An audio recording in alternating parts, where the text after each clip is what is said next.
এই যে আমাদের কার্পেটটা আমরা ফেলে রাখছি প্রায় 4-5 বছর ধরে, মানে প্রতি বছরই ক্লিন করব করে করা হয় না। তো এই বছর বিসমিল্লাহ শুরু করছি। হ্যাঁ, শুধু ক্লিন করার জন্যই কার্পেটটা ইউজ করা হচ্ছে না, কয় বছর হয়ে গেল।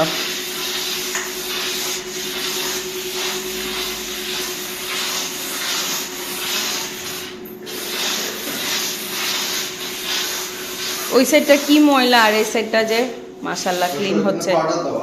হ্যাঁ, পাউডার দেওয়া, কিন্তু এই যে এইখানে পাউডার না, এটা কিন্তু ময়লা দেখাই যাচ্ছে।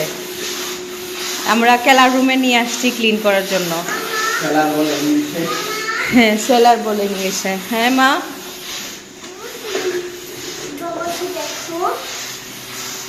কেন আমি বাবাকে দেখি, দেখতে ভালো লাগে জন্য দেখি। তোমারও ভালো লাগে, ওরও ভালো লাগে। হ্যাঁ,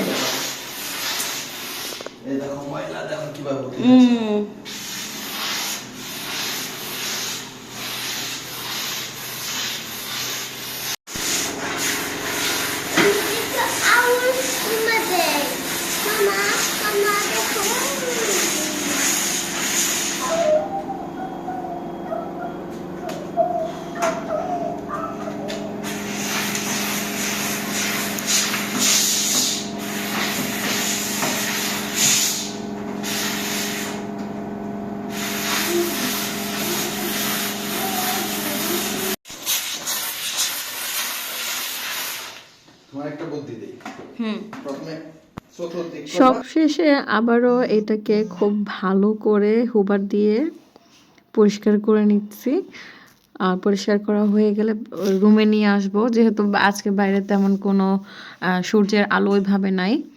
তো রুমে এইভাবে বিছিয়ে রেখেছি, আর উল্টা সাইডটা যেহেতু ফ্লোরে রেখেছিলাম, সেই উল্টা সাইডটা আবারও আমরা ঘরে এনে হুবার দিয়ে দিচ্ছি। আর এই তো এইভাবে ঘরের মধ্যে রেখে 2-3 দিনে শুকিয়ে গিয়েছে, যেহেতু নিচের সাইডটা ভিজে নাই তাই কোনো সমস্যা হয়নি, ফ্লোরে রেখে দিয়েছিলাম। আর তারপরে হচ্ছে 1 কাপ গরম গরম চা, অনেক টায়ার্ড হয়ে গিয়েছিলাম। আর এই তো ফেলে রাখা জিনিসগুলোর আসলে মূল্য করতে হয়, মূল্য দিতে হয়, না হয় কোনো কাজে আসে না। তো প্রতি বছরই ক্লিন করব, তারপরে বাসায় এটা ইউজ করা হয়নি, কারণ আরেকটা কার্পেট ছিল এখানে, তো সেটা একদম ফেলে দিয়েছি। আর এটা আসলে ওয়াশ করা হয় না বলে ইউজও করা হচ্ছিল না। তো আজকে একটু সময় পাওয়ায় ভালো করে ধুয়ে পরিষ্কার করে তারপরে রুমে নিয়ে আসলাম। তো সবাই ভালো থাকেন, সুস্থ থাকেন। আল্লাহ হাফেজ, আসসালামু আলাইকুম।